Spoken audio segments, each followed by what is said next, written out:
Naglate, you're welcome to Sunrise, and let me wish you a happy new year. Thank you, and many, many happy returns. Yes, I know you have a very serious job. Just the beginning of the year, I saw fire consuming huge properties, and then fire service getting out there, and then you advising and talking to us about the best way to keep ourselves out of such destructive, beautiful agents of development. Fire, we all know, is very important to us, but when it is not managed well, then it can now become a destructive agent. Mr. Naglati, now we're looking at 2013. We were thinking that we would even experience the first fire or the first fire outbreak or the first destruction maybe very far in the year.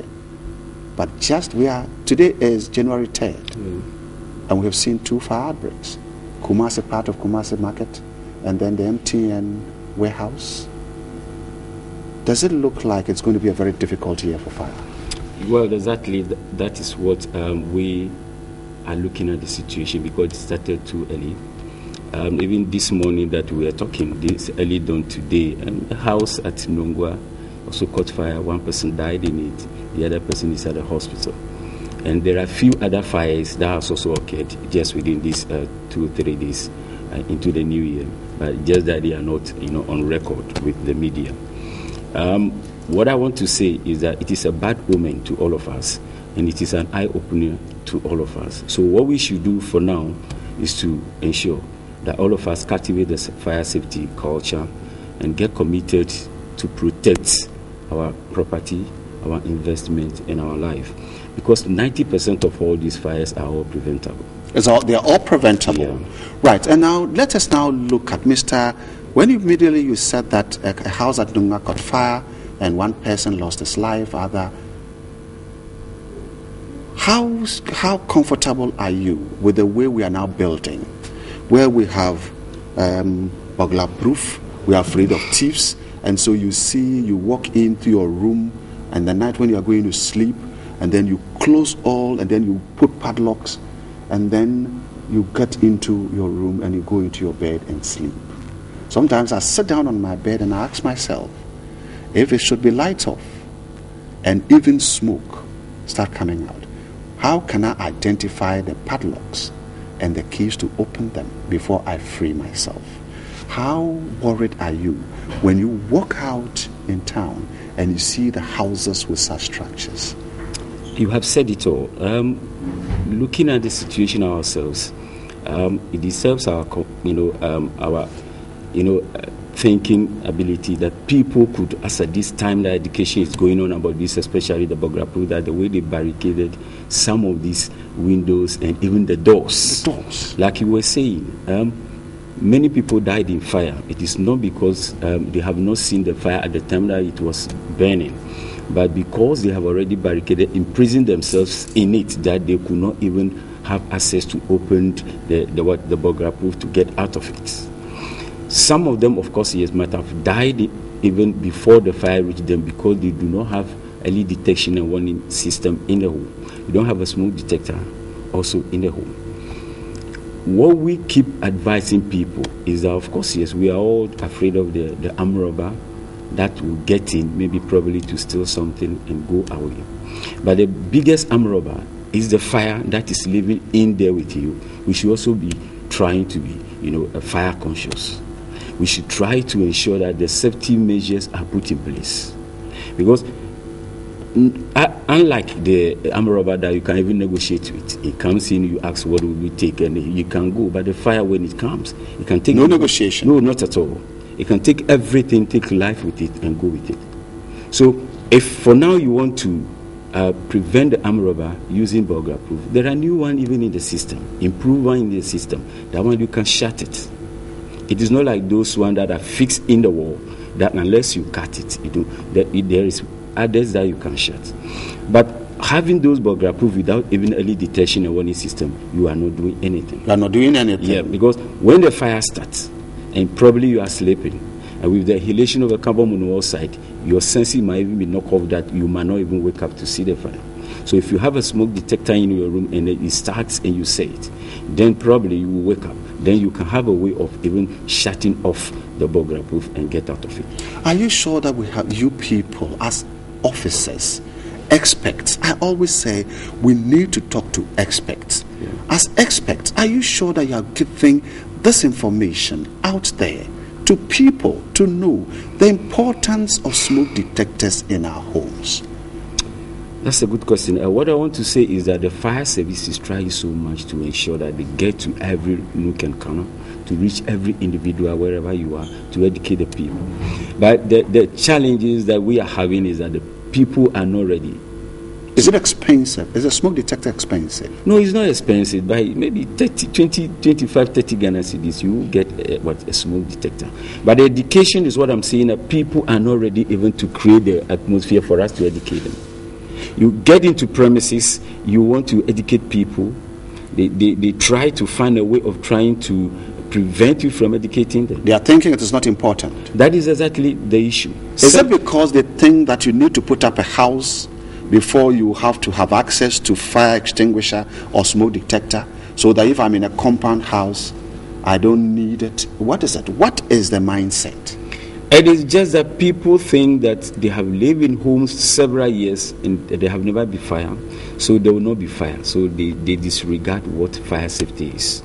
You know, people that are so conscious of fire safety are people that have ever experienced fire before, people that have their relatives experiencing fire before, or close, neighbors experiencing fire, and they have witnessed it. Those people are committed in making sure that it do not happen to them again. But we always continue to learn our, lesson, after it has happened to us. So when they create the atmosphere and we are educating them, we tell them that even if it's a single room that you are living in, you need a smoke detector in that single room, so that when you are sleeping and there is fire, that smoke detector will alert you. When you are not in the room and there is fire, that smoke detector will alert anybody around that there is fire in there. Are you getting what I'm saying? Getting. Sure. But just because we think that fire safety situations are not important, people buy vehicles so much, they don't have fire extinguishers in that vehicle to protect it. And when the police should stop them and ask for fire extinguisher, I said the policeman is worrying me. Is the policeman fire service? Why should policeman ask me for fire extinguisher? Meanwhile, it is for you to protect your property, the vehicle that you have. There are some that will even go for this mosquito spray type of extinguisher just because they want to outweigh the police. The police. Should that be what we should be looking out for? You get into huge premises, industries. You ask them to ensure that fire safety measures are put in place, and it becomes difficult. That is why, a few years ago, we were getting into premises such as hotels, even filling stations, and we're shutting down those places because... Why have you stopped? Because you have not achieved the results you wanted. I believe in where you make people not benefit from doing wrong. The law states clear, you need to have these safety measures. Why don't you force them to have them? Yeah, we stop because we realize that we need to intensify our education to ensure that the education gets to everybody. I've always asked this question. Ghana is 50 plus years old. We started educating ourselves over 50 years old. And the people are still not with the education. So do you still think that we still need to close punishment and still be doing education? I think those who need education are our children in the schools. You can go to our schools, the senior high schools, the junior high schools, and talk to them. I don't even think that you need to waste your time in the universities to talk to them, to educate them. Arrest them. Don't you think it is proper? Arrest them. Of course, yes. I'm happy you are coming from this, point of view as a media, practitioner. I'm saying this because when we were doing this, it was even the media that was lashing us. They were thinking that we were too harsh to the people. They were asking, can't we give them, get down to them, educate them? Do we factor the cost of fire to our national economy? Have fire service, have you sat down to quantify a year? Yeah. You can tell us that maybe 600 fire outbreaks. Yeah. Do you quantify it? Yeah. That you would tell the people that fire consumes about maybe this % of our GDP. Yeah.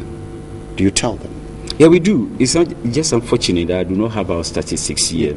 I'll have, stated all those things previous years, 2011, 2012, I will have given you the comparison for you to see. It's a huge amount that goes into the drain. We keep telling people about this, but like I was saying, it's like as you are talking about it, because they have not experienced it. They think that it is just a story you are telling them. But I keep asking, do we continue to learn some of these safety measures because we have to experience it? That experience could be very bitter. Very harsh one. That is it. I keep asking people that you are leaving your home to your office, and you have not taken your time to even look around. Whether your cylinder, or the iron you have used, or maybe the heater you use, or those electrical gadgets that are not supposed to be on. You left it, and you are going to the office, and you are in the office, you are called that your house is on fire. And probably the 2 little children that you left sleeping are also burnt in this fire. Now you recall to realize that probably it was because of the iron that you left on. What sort of heart distress or mental agony that will you be going through? These things happens, and it will continue to happen until all of us, as individuals. I have seen in one of your advice, urging families that when the lights go off, don't quickly run for candles. Look for other situations. In our childhood days, we're using the lantern. Yeah. You put kerosene, you buy wick, and then you clean. I know how to clean the ship very well. That was what we were using. Now, fortunately for us, we even have battery cages, battery lamps. Of course. Why do we still have to use candles? It is no longer needed. I keep educating people. Yesterday I was at a forum. Why can't we ban the importation of candles? Well, because I don't think we manufacture candles here. The only candle factory I knew around Latebi or Nkrumah Circle has collapsed a long time ago. So we don't manufacture candles anymore. So why should we still be importing candles? Yeah, I agree with you. Those are policy issues, but like you said, do we need it? We no longer need it. We don't need them. Yeah, but today people are still using it. You know, few fires occurred just quite recently. You will be surprised to hear that the candles were placed on TV sets. You understand what I'm saying? Is it ignorance or I am hesitating to use the word? Carelessness, because you know that the TV set itself is a combustible material. Since it's a combustible material, the candle is a was. It will reduce. Does it mean that the person who did it is a child? Maybe it's a 2-year. Maybe it's a 2-year. Oh yes, yeah, that is what everybody will be thinking. But grown-ups, fathers, mothers do the same thing. So you ask yourself, and you find it difficult to understand that somebody could do such a thing. There are times that people will even light mosquito coil, place it very close to the bed, forgetting that any thread of bedding could also pick. He doesn't want any mosquito to get closer, so the mosquito coil should be close to me. It's very terrible. Now let us now move into where we now see. We see people who really want to live a life, that they're rich. Then you see them get floor rugs, carpet, wall to wall, very willing carpet, wall to wall. And then you see electrical wires, cables running haphazardly along them. And then they think they're living in a very posh environment. What is your advice to willing carpet? Let me add to it. There are times that they pack some of those electrical cables under the carpet. Under the carpet? Whilst they walk on it, destroying the insulation on the electrical wire by bridging the positive to the negative. And those are the things that they do. They've forgotten that the carpet is a combustible material. They've forgotten that the current that is passing through the wires, it is the wires itself is a resistance. So since the cables are passing through, they are generating heat. So with the slightest spark from that electrical component onto the carpet, you have initiated fire. And as long as you've initiated that fire, quickly there will be fire in the room. So you don't have to combined electrical component wires, like you said. So haphazardly in the room with carpets and other things. We keep telling people that it is also not advisable that you use those electrical cables, coil them along nails, but that is what people do. Because when you coil it around nail, the nail is going to eat into the insulation, then bridge the positive to the negative. and there will definitely be fire. So what we advise people is that when you have a woolen carpet or any carpet, it could be linoleum in your room, at least there must have edges around it. At least those edges are going to serve as fire belts in case even that there should be fire along that. It will not even travel to even the wall and then to pick it. Those pains that we have, just that the emotion pains are not sensitive to heat, but the oil paints, they burn so much that the fire fast. gets to it picks it. So when you have electrical cable, we ask that you trunk it. Trunk your electrical wires and then ensure that they are not left, just anyhow. Look around and find out those switches and sockets that have even changed their colors from the whitish to the brownish. Because the whitish color, you see all switches and sockets in whitish color. It's not for nothing. It is to give you an indication when there is overheating going within it. Then it changes color from the whitish type to the brownish type. You need to change it. Let us find out how long we have done our wiring system in our premises, in our homes. If it's over 30, then we need to ensure that we have to do another wiring. If you fail to do this, overage wires will have their insulation hard and brittle, and they will break off, expose the positive to the negative. Any mouse running over it will break it. Now even mouse is even the biggest threat. Yes, they chew even the insulations on the electrical cable, bridging it. So if you have a mouse in your ceiling, then you have to be careful. So you get to premises, you look at where there are main meter switches. It is full of cobwebs. Cobwebs burns like petrol. So if there is a slightest spark, the cobweb will pick it. It will begin burning and then spread the fire to other areas. We keep telling people that even for you to protect your home and property, make sure that even the current that is coming in, you should try to find out if the electrical gadgets you are using commiserates with the intake of the current to those gadgets that you have. But these days you see some of the premises that they only have an electrical connection into it, that they were looking for probably fan, fridge, TV. Today they have air conditioning, they have washing machine. They have not been able to go back to ensure that they upgrade the current intake into the room. If that happens, it means that the whole house is overloaded. So if there is power outage and the power is restored and there is an upsurge in the restoration of that power, because already the whole house is overloaded, there will definitely be fire in the premises. In the premises. Yes. So that is why you see people saying that, the power has gone off, the power has come.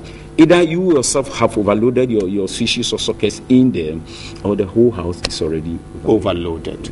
Mr. Naglate, it's a pleasure having you. Time is very important, but I value the information you have given to all of us this morning. Viewers, wherever you are, wherever you may be, 2013 is supposed to be an active year for prosperity, increase, and economic value for all of us. Sunrise is trying to reach you with the needed information to make sure that you hold and keep your property, that you can keep adding on. Please, fire safety is very important. I hope you have listened to the Chief Fire of the PRO of the Ghana Fire Service. The information he has supplied to you are very important and value them.